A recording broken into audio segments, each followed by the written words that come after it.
Muy buenos días, les habla Eduardo Guzmán Pérez en su espacio Síntesis de la Historia, que se transmite por este canal de televisión 24 Horas Noticias, en su programa número 240. Vamos a hablar sobre el mes de noviembre, que ha sido un espacio de tiempo que en Venezuela han ocurrido importantes sucesos que de alguna manera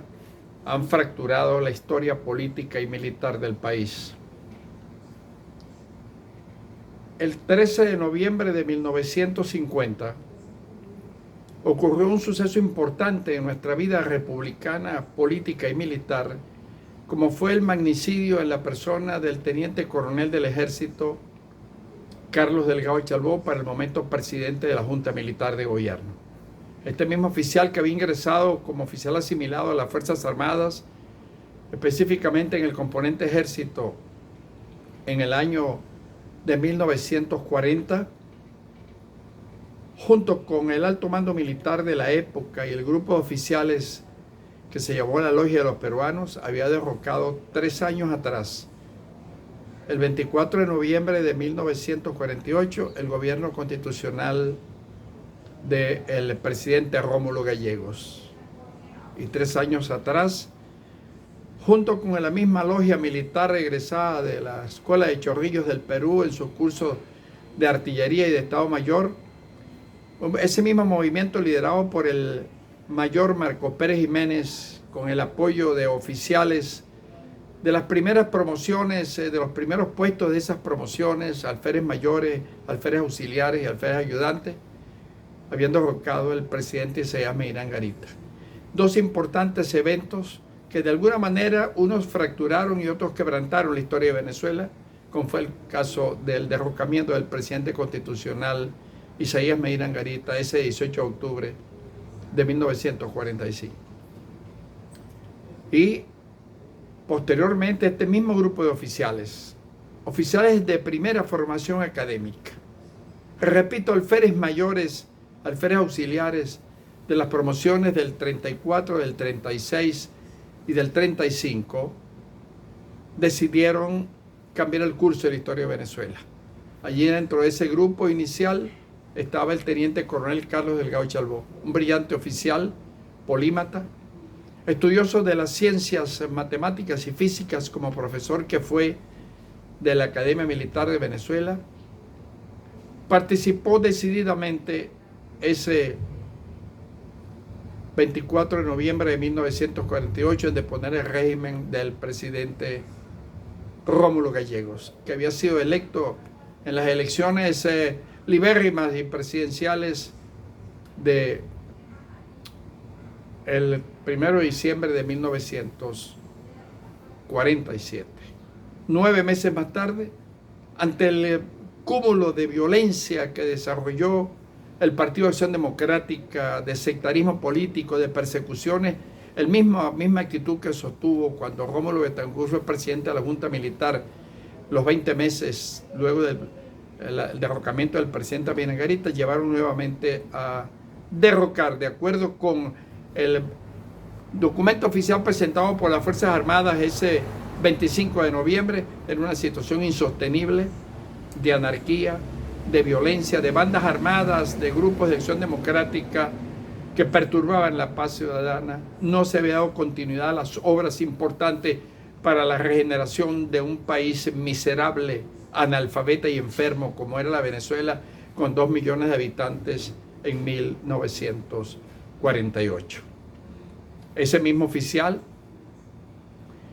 presidió la Junta Militar de Gobierno. Y ese fatídico 13 de noviembre, una vez que había salido de su residencia en Caracas hacia la oficina de su despacho en Miraflores, fue interceptado por un grupo armado capitaneado y dirigido por Marisabel Caldera, esposa de el llamado guerrillero venezolano Urbina. Secuestrado, fue llevado a la Quinta Marixa, en la recién construida urbanización Las Mercedes, donde, despojado de su arma, de sus presillas, fue vilmente asesinado de 4 disparos que cegaron la vida de este joven oficial que presentaba y aspiraba en breve tiempo, una vez que se repusiera el orden constitucional, a ser candidato de nuevo a la presidencia de la República por la vía constitucional. Fue Carlos Delgado y Chalbaud, un personaje de breve tránsito en la historia del país. Así como entró en 1939, así salió 11 años más tarde de la vida política y social, económica y militar del país el 13 de noviembre de 1950. Indudablemente que las razones que llevaron a este grupo armado de Rafael Simón Urbina a prácticamente ejecutar la persona del presidente de la Junta de Gobierno, que es el primer magnicidio que se produce en Venezuela desde que nos separamos de la República Militar de la Gran Colombia en 1830. Hacen exactamente 73 años que se torció la historia de Venezuela. Se torció la historia, más no la política de Venezuela, porque una vez que fallece en ese atentado, en esa ejecución que Rafael Simón Urbina y una banda de forajidos nativos del Estado Falcón, surgió un nuevo gobierno, el gobierno progresista, militarista y desarrollista para el entonces coronel Marcos Pérez Jiménez, que fue presidente constitucional de la República, designado como siempre se había hecho en los últimos 19 presidentes de Venezuela, desde 1830 por una asamblea constituyente que se instaló en 1953. Y ese entre 1953 y 1957, ese gobierno desarrollista transformó un país enfermo de 2,5 millones de habitantes, sin ningún tipo de servicio público, sin cloacas, sin drenaje, sin aguas blancas, sin electricidad, sin carretera, un país desarticulado vertical, social y horizontal y geográfico. Y lo llegó a colocar en el más alto sitial, como dijo en su discurso de 1952 al asumir el poder, donde aspiraron nuestros libertadores. Era entonces, en ese momento se inauguraba el momento más histórico, más importante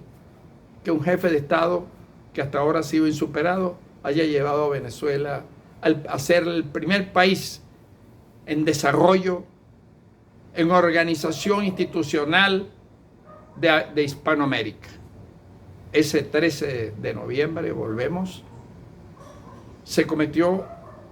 repito, el primer